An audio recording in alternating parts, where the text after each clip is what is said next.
Bonjour, dans cet épisode, je vais vous donner 5 moyens pour fidéliser vos salariés.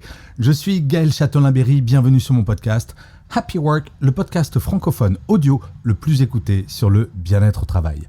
Alors, lorsqu'un salarié commence à envisager la recherche d'un nouvel emploi, à passer des entretiens, cela est sans aucun doute possible le signe que quelque chose ne va pas dans son travail actuel. Peut-être qu'il ou elle se sent sous-valorisé, que son environnement de travail est devenu toxique ou qu'il ou elle a simplement atteint un plateau dans sa carrière. Dans tous les cas, il est important de comprendre que la décision de quitter ou de rester dans une entreprise dépend souvent de la manière dont celle-ci répond aux besoins et aux attentes de ses employés. Et c'était d'ailleurs tout le sens du sondage réalisé la semaine dernière sur mon compte LinkedIn. Je posais la question suivante. Vous commencez à vous poser la question de chercher un nouveau travail.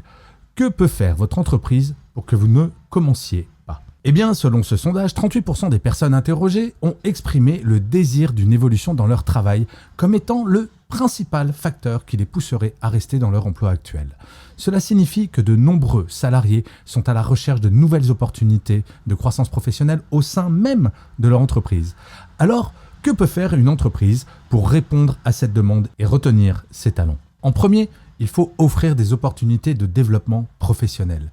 L'une des principales raisons pour lesquelles les employés envisagent de quitter leur emploi est le manque d'opportunités de développement professionnel, que ce soit dans un autre poste ou dans celui qu'il ou elle occupe actuellement. Une fiche de poste ne doit pas être figée dans le marbre. Les entreprises peuvent faire beaucoup pour remédier à cette situation. Elles peuvent mettre en place des programmes de formation ou de mentorat pour aider les employés à acquérir de nouvelles compétences et à progresser dans leur carrière. Les opportunités d'avancement interne sont également cruciales. Les salariés doivent savoir qu'ils ont la possibilité d'évoluer au sein de l'entreprise s'ils le souhaitent. En deuxième point, les entreprises doivent reconnaître et récompenser la performance. Une augmentation de salaire est souvent une incitation majeure pour les salariés à rester dans leur emploi actuel, même si elle n'est pas suffisante. Selon le sondage, 22% des salariés ont indiqué qu'une augmentation de salaire les encouragerait à ne pas chercher ailleurs. Alors toutes les études ont montré que cela ne durait qu'un temps. Cependant, il ne s'agit pas seulement de la rémunération.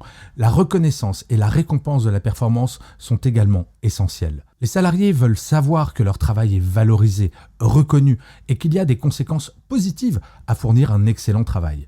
Les entreprises peuvent mettre en place des systèmes de reconnaissance, tels que des récompenses monétaires ou non monétaires, ainsi que des promotions pour récompenser la performance exceptionnelle.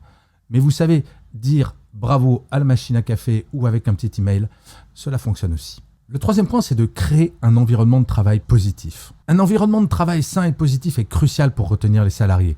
Personne ne veut travailler dans un endroit où règne la négativité, le stress ou l'hostilité. Les entreprises doivent s'efforcer de créer une culture d'entreprise positive, où la communication est ouverte, sans tabou, où la collaboration est encouragée et le bien-être des employés est pris en compte. Un environnement de travail positif peut contribuer de manière significative à la rétention des salariés. Ensuite, il faut favoriser bien entendu l'équilibre vie pro et vie perso. L'équilibre entre ces deux vies est devenu de plus en plus important pour les salariés. Lorsque les équipes se sentent débordées par le travail et négligent leur vie personnelle, cela peut les pousser à chercher un nouvel emploi qui offre un meilleur équilibre.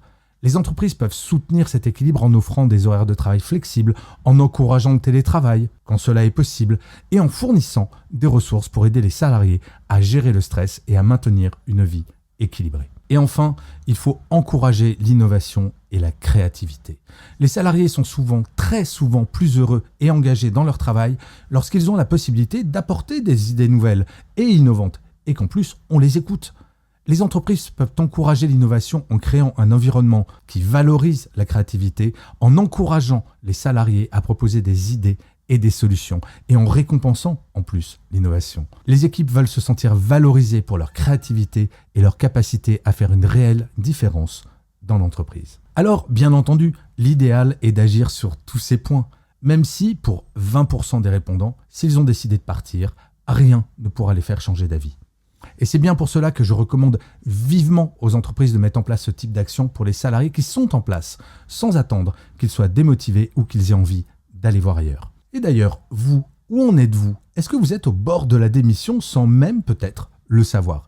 Eh bien, pour le découvrir, vous pouvez aller sur mon site web www.gchatelain.com.